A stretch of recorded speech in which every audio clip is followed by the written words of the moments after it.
Everyone, welcome back to my channel. কেমন আছো সবাই? আশা করি সবাই ভালো আছো আর আমিও ভালো আছি। এই ভিডিওটা হলো শনিবারের। কদিন থেকে এত পরিমাণে বৃষ্টি পড়ছে, প্রায় 1 মাস মতো হয়ে গেছে। মনে হচ্ছে যে বর্ষাকাল পড়ে গেল, মনে হচ্ছে যে আষাঢ় শ্রাবণ মাস পড়ে গেছে। বৃষ্টি হলে বেশ ভালোই লাগে, কিন্তু কন্টিনিউয়াসলি বৃষ্টি পড়লে না ভালো লাগে না। জামা কাপড় ধোয়া যায় না, ঘর দিয়ে কিরকম একটা বাজে গন্ধ বেরোয়। তো আমি সকাল সকাল ঘুম থেকে উঠে পড়েছি, আর ঘুম থেকে উঠে বাসি কাজ ছেড়ে চলে এসেছি কিচেনে। তো আগের দিন রাত্রে 2টা মাছ রেখেছিলাম, তো সকালবেলা ভাবলাম যে দুপুরের জন্য একটু করে রাখি। তো ফ্রিজে ছিল ঝিঙে, ওটা দিয়ে একটু আলু দিয়ে 2 পিস মাছ করেছি, যাতে আমাদের দুপুরে হয়ে যায়। আর এখানে ভাত বসিয়ে দিয়েছি, আর পাশে এখানে কেটে রেখেছি ঢেঁড়স না আমার বর বেশি পছন্দ করে না, একটু পেঁয়াজ লঙ্কা দিয়ে ভেজে দিলে বেশ ভালো লাগে ওর খেতে। আর দেখো এই যে এখনও পড়ে পড়ে ঘুমোচ্ছে, প্রায় 8টা বেজে গেছে। আর এই যে এখন বৃষ্টিও কমে গেছে, তোকে আমি বলছি যে ওঠো, অফিস যেতে হবে। আর এরকম ওয়েদারে ঘুম তো বেশ ভালোই হয়, একটু ঠান্ডা ঠান্ডা হাওয়া, চারিদিকে একদম নিঃশব্দ, কোনো আওয়াজ নেই, এভাবে তো ঘুমটা আরও বেশ ভালো হয়। আর জানো তো, যখনই শনিবারটা আসে তখনই আমার মনটা একটু খুশি খুশি হয়, কারণ রোববার তো ছুটি থাকে, তার জন্য সোমবারে সেরকম বিশেষভাবে কোনো কাজও থাকে না, মানে রিল্যাক্সে কাজ করা যায়। কদিন থেকে বর বলছিল যে ওর নাকি তরকারি রুটি খেতে ইচ্ছে করছে, তো ভাবলাম কাল তো রোববার, তাহলে আজকে রাত্রেবেলায় তরকা রুটি করব। তো এই যে সকালবেলা এখানে ভিজিয়ে রেখেছি তরকা, আর এই যে এখানে বসিয়ে দিয়েছি ডিম সেদ্ধ। তো আমাদের আজকে সকালের ব্রেকফাস্ট হবে ডিম সেদ্ধ, কলা আর পাউরুটি। আর এরকম বৃষ্টি হলে না সকাল সকাল ভাত খেতে ইচ্ছে করে না, মনে হয় যে একটু চা ব্রেড এগুলো খাই। তো আমার রান্না তো কমপ্লিট হয়ে গেছে, আর এই যে এখানে আমি এখন ব্রেকফাস্টটা বসিয়ে দিলাম। তো ফ্রিজে ছিল বাটার, অনেকদিন থেকেই পড়েছিল, বাটারটা সেভাবে খাওয়া হয় না, যেহেতু এখন গরম পড়ে গেছে। আর বাটার ঘি এগুলো খেলে না গরমটা একটু বেশি লাগে, তো ভাবলাম যে বাটার দিয়ে পাউরুটিগুলো একটু সেঁকে নিই। আর এই ব্রেকফাস্টটা করলে না সকালবেলা খিদেই পেতে চায় না, পেটটা অনেকটা ভরা থাকে। আর আমার বর তো সকালবেলা ভাত খেয়ে যায়, ও অন্য খাবার খেতে চায় না, ও সকাল সকাল একটু গরম গরম ঘি দিয়ে ভাত লাগে। তো যখন ও ভাত খেয়ে যায় অফিসে 12টা সাড়ে 12টা বাজতে বাজতে আমায় ফোন করে, যে বলে আমার ভীষণ খিদে পেয়েছে। আর যখন আমি এগ ব্রেকফাস্টটা করে দিই তখন আমায় আর বলে না যে আমার খিদে পেয়েছে। এগ ব্রেকফাস্টটা করলেও আমাকে বলে যে আমার এখন খিদেই পায় না, এটা খেলে না অনেকক্ষণ পেটে থাকে। তো এই যে ডিম সিদ্ধটাও করা হয়ে গেছে, যে এখানে এখন প্লেটে ভালো করে সাজিয়ে দেবো। ও যেহেতু সকাল সকাল বেরিয়ে যাবে, তো ফার্স্টে ওকে দিয়ে দিই, পরে আমি কাজ করে পরে খেয়ে নেবো। তো এই যে এখানে বরের জন্য ব্রেকফাস্টটা দিয়ে দিলাম, ও খেয়ে বেরিয়ে যাবে, তারপরে আমি আমার সমস্ত কাজ করে তারপর নিজে ব্রেকফাস্ট করব। আমার না আবার কাজ ফেলে রেখে ব্রেকফাস্ট করতে ভালো লাগে না, সমস্ত কাজ করব তারপর। তো এই যে বর চলে গেছে, আমিও স্নান দান করে ঘর মুছে সমস্ত কাজ করে যে বেডশিট ধুয়ে দিয়েছিলাম, যেহেতু এই বৃষ্টির জন্য কদিন থেকে না বেড কাভারগুলো ধোয়া হয় না।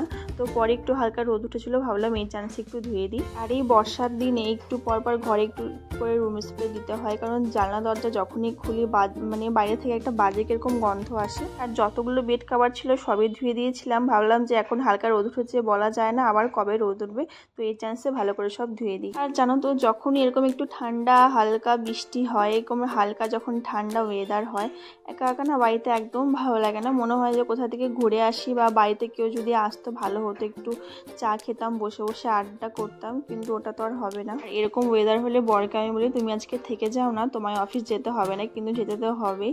তো যাই হোক, এই যে আমি সব বেড কাভারগুলো গুছিয়ে নিলাম। আর এই যে চুড়িদারটা দেখতে পাচ্ছ, এটা আমার বিয়ের অনেক আগের পুরনো, প্রায় 3-4 বছর হয়ে গেছে। আগে তো আমি একটু রোগা পাতলা ছিলাম, বিয়ের পরে শরীরটা একটু ঠিক হয়েছে, ভেবেছিলাম যে পরবো, এটা পরাই হয় না, কিন্তু যখন বের করেছি মাথায় ঢুকিয়েছি আর বডিতে হচ্ছে না, তো আবার ভালো করে গুছিয়ে রেখে দিচ্ছি। এরকম আমার আরও অনেক ড্রেস আছে যেগুলো হয় না, তো খুবই মনটা খারাপ লাগে। আর আমার না জিনিসের খুব যত্ন বেশি, আমি সব কিছুর যত্নই খুব ভালো করে করি। আর যেগুলো ড্রেস আমার ভীষণ পছন্দ সেগুলো তো আরও, যখন আমি 6-7-এ পড়তাম, তো তখনকার ড্রেসও আমার এখনও যত্ন করে রাখা আছে। আর যেগুলো একটু ফিটিংস করা আছে, ভেবেছি ওগুলো সেলাই খুলে আবার ভালো করে সাইডে সেলাই করলে তাহলে ওগুলো পরতে পারবো। আর জানো তো, আমার আলমারিতে এত জামা কাপড় হয়ে গেছে, জামা কাপড় রাখার জায়গাই নেই, কোথায় এত কাপড় রাখবো বুঝতে পারছি না। তো এই যে রাতটা বেলা চলে এলাম কিচেনে, দেখতে পাচ্ছ ছোলাগুলো কত সুন্দর সিদ্ধ হয়েছে। আর এখানে না অনেক রকমের ডাল আছে, এটা হচ্ছে শরীরের পক্ষে এত ভালো, এত প্রোটিন না, এখানে নানা রকম ডাল আছে, আমি সবগুলো ডালের নামও জানি না। তো এই যে এখন এখানে বসিয়ে দেবো সিটি। আর এই ডালটা যেহেতু অনেক হার্ড হয়, আর এটা না একদিন আগে ভিজিয়ে রাখলে বেশ ভালো হয়, আমি তো একদিন আগে ভিজিয়ে রাখিনি। আর এটা যখন প্রেশার কুকারে সিটি দেওয়া হয় প্রায় 15-20টার মতো সিটি দিতে হয়। তো এই যে সন্ধ্যাবেলা এসেছিলো মাসি, আর দেখো আমার জন্য কত কিছু নিয়ে এসেছে। এখানে এসে কুলেখাড়া, আর মাসি গিয়েছিলো গঙ্গারামপুর, যে এখান থেকে নিয়ে এসেছে গঙ্গারামপুরের দই, এখানে নিয়েছে মিষ্টি কুমড়োর ডোগা, যেহেতু জ্যৈষ্ঠ মাসে লাল ডোগা খাওয়া যায় না। ওখানে নিয়েছে মিষ্টি কুমড়ো ফুল, আর দেখো এখানে নিয়ে এসেছে বন, ওখানে যেহেতু পাশে ফ্যাক্টরি আছে ওখানে একদম ভালো করে বানায়। আর এখানে নিয়ে এসেছে বেকারি বিস্কুট, আর এখানে নিয়ে এসেছে যে চিড়ে ভাজা। আমি তো খুব একটা মিষ্টি খেতে পছন্দ করি না, তার জন্য মাসি এই যে এগুলোই নিয়ে এসেছে। আর এই যে দেখো এখানে বাড়ির পাশে ওরা ডাল বানায়, তো ওখান থেকে নিয়ে এসেছে আবার 1 কিলো ডাল। আর এখানে আছে তেজপাতা, মাসি বলছিল তোর তো তেজপাতা কিনে খাস, তো আমি ওর জন্য নিয়ে এসেছি। আর এই যে এখন এখানে সবার জন্য চা বানিয়ে দিচ্ছি। তো মাসি এসেছিলো কাপড় নিতে। তোমাদের তো বলেছিলাম আমার মাসি কাপড়ের বিজনেস করে, তো মাসে 1-2বার করে শিলিগুড়ি আসা হয় কাপড় নেওয়ার জন্য। আর এই যেখানে আমি, আমার বর, মাসি আর এই যে বোন মিলে সবাই মিলে এখন এখানে চা খেয়ে নেব। আর বাড়িতে লোকজন আসলে না বেশ ভালোই লাগে। আর এই মাসি আমাদের বাড়িতে কদিন পরই আসা হয়, কারণ যেহেতু মাসি কাপড়ের বিজনেস করে, ওই কাপড় নিতে আসলে তখনই মাসিকে বলি তো আমাদের বাড়ি থেকে ঘুরে যাও।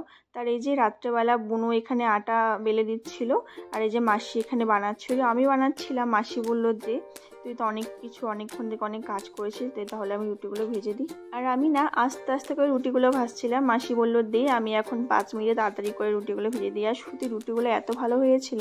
আর ওই যে বোন এসেছিলো এখানে কালো জাম, আর এই যে এখানে করেছি তড়কা। তো বোনের খিদে পেয়ে গেছিলো বলে বোনকে দিয়ে দিলাম, আর আমরা সবাই বসে বসে গল্প করছিলাম। আমরা তারপরে খেয়েছিলাম।